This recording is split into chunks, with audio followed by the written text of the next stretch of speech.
For me, the most important takeaway is that the car wasn't fast enough. With a fast enough car, I think we could have been able to overtake and then... Hey everyone, welcome back to the channel. Big weekend in Baku, and even bigger questions about McLaren and their MCL39, which didn't look quite as invincible as it has in past races. Let's dig into why the Azerbaijan GP exposed how difficult the 2025 car really can be to tame. McLaren has been having one of the most dominant seasons in F1 history. The working outfit is on track to retain its constructor title. They just need 13 points in Singapore to match Red Bull in 2023 for the most wins with races remaining.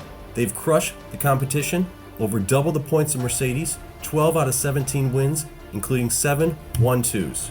But Baku was different. Despite all the dominance, McLaren left Azerbaijan with 6 points added to its tally. That's a sign something was off. So what went wrong? Lando Norris, coming off a strong year, had a rough weekend. Qualified P7, in part because he chose to go for a Q3 lap early when others improved later due to track evolution. Race day didn't get any easier, stuck behind Yuki Tsunoda, unable to make real progress, and finishing 7th. Oscar Piastri also had a nightmare of a weekend. Power unit issues in FP1, clipped wall in FP2, slides in practicing, misjudged grip in Q3 crash, and then his race ended early with a barrier collision. A 34 race point scoring streak coming to a screeching halt.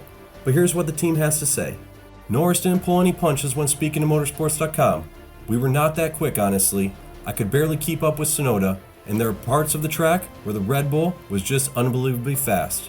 He also described the car as being difficult to drive, on a bit of a knife's edge at times. Easy to either be just too slow, sometimes kind of feel like you're there, and then lock up, and then something goes wrong. The car didn't fill us with a lot of confidence this weekend.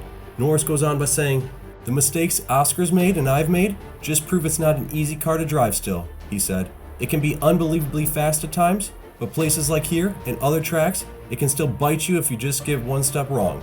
And that's what we're trying to work on. It's difficult to prove, but yeah, it can bite. And it bit me this weekend, and it bit Oscar." Also weighing in, team boss Andrea Stella adding, "We're hoping to have a car that was in condition to overtake, but the reality today is the car wasn't fast enough to stay close to the car ahead while coming out of the corners, and then we were not able to overtake down the straight." Stella also stated, "These kind of circuits don't seem to suit our car very well. In terms of its strengths, we did not exploit it." So what does all this tell us about the MCL39? Some key takeaways.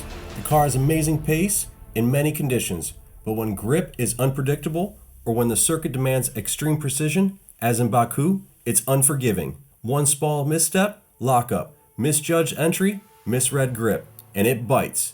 Secondly, lower downforce tracks are still a weakness. McLaren still seems to struggle in those. And lastly, confidence with the car is inconsistent.